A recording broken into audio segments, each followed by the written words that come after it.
भाई साहब, जो लोग इंग्लिश लैंग्वेज को बहुत महान समझते हैं, मैं उनको बता दूं कि इंग्लिश भाषा सदी की सबसे घटिया भाषा है।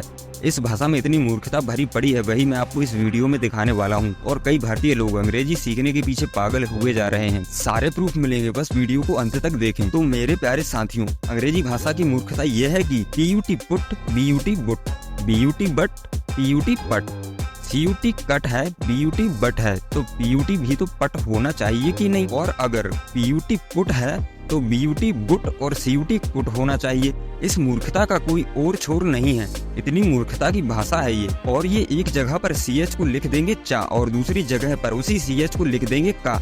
जैसे अंग्रेजी का एक शब्द है केमिस्ट्री, CHEMISTRY, तो अब देखो चोपड़ा, CHOPARA, तो यहाँ पर वास्तविकता में कोपड़ा होना चाहिए। और अगर CHOPARA चोपड़ा है तो वहाँ पर फिर केमिस्ट्री को केमिस्ट्री होना चाहिए। और इसी तरह स्कूल को स्टूल भी पढ़ सकते थे और चांस को कांस भी पढ़ सकते थे। अब अंग्रेजी बोलने वालों से पूछो कि ये चक्कर क्या है तो उनको कुछ पता ही नहीं। तो भाई, मूर्खों की भाषा ऐसी ही होती है। अंग्रेजी इतनी रद्दी भाषा है कि इसके पास खुद के शब्द ही नहीं है। 5वीं शताब्दी में तो ये भाषा बनी थी, मतलब कुछ 1200 या 1500 साल पहले। इसके पहले अंग्रेजी भाषा थी ही नहीं।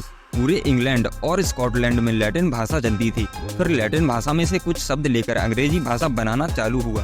फिर कुछ शब्द फ्रेंच से लिए, जर्मनी से लिए, ग्रीक से लिए, डच भाषा से लिए, कुछ शब्द हिंदी से लिए और खिचड़ी बनाकर इन्होंने तैयार कर दी। इतनी गरीब भाषा है कि इनके पास शब्द ही नहीं है। ले दे के एक शब्द बनाया अंकल, काका, मौसा, फूफा, मामा। इनकी डिक्शनरी में ये सब एक ही हैं। और दूसरा शब्द इन्होंने पकड़ लिया आंटी। इसी में काकी है, मौसी है, बुआ है, मामी है, क्योंकि इनके पास तो शब्द ही नहीं है। जबकि हमारे भारत में ऐसा नहीं होता। हमारी हिंदी भाषा में हर रिश्ते के लिए एक अलग शब्द बनाया गया है। हम एक सिंपल एग्जांपल लेते हैं। यदि मैं आपसे कहूँ ये व्यक्ति उसका साला है, तो आप पता लगा लेंगे कि उसकी पत्नी का भाई है। और यदि कहूँ कि ये व्यक्ति उसका जीजा है, तब भी आप समझ जाएंगे। अब अंग्रेजी में इन दोनों रिश्तों के लिए सिर्फ एक ही शब्द बना है, ब्रदर इन लॉ। अब किसी को पता ही नहीं है कि वो साला है या फिर जीजा है। अब इन मूर्खों की भाषा में हम लोग फंसे हुए हैं और अपने आप को बहुत स्मार्ट भी समझते हैं। आजकल भारत में बच्चों को एक पोएम सिखाई जाती है, rain rain go away come again another day. लेकिन क्या आप इसके अर्थ को समझते हैं? इसका अर्थ होता है बारिश बारिश तुम चली जाओ किसी और दिन आना।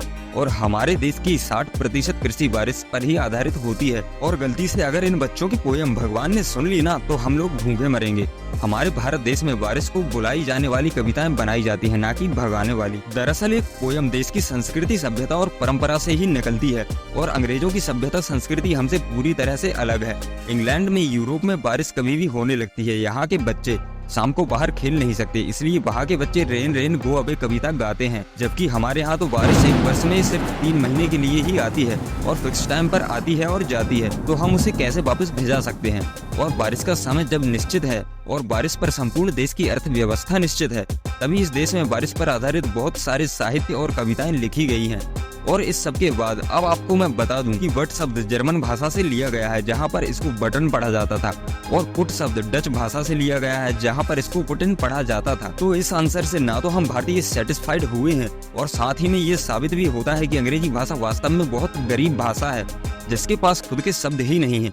विभिन्न भाषाओं से शब्द लेकर इन्होंने सिर्फ कचरा इकट्ठा किया है। तो आप सभी से निवेदन है कि हिंदी भाषा पर विशेष ध्यान दें। इसी के साथ वीडियो को विराम देते हैं। वीडियो पसंद आई हो तो वीडियो को लाइक करें और चैनल को सब्सक्राइब करें। धन्यवाद।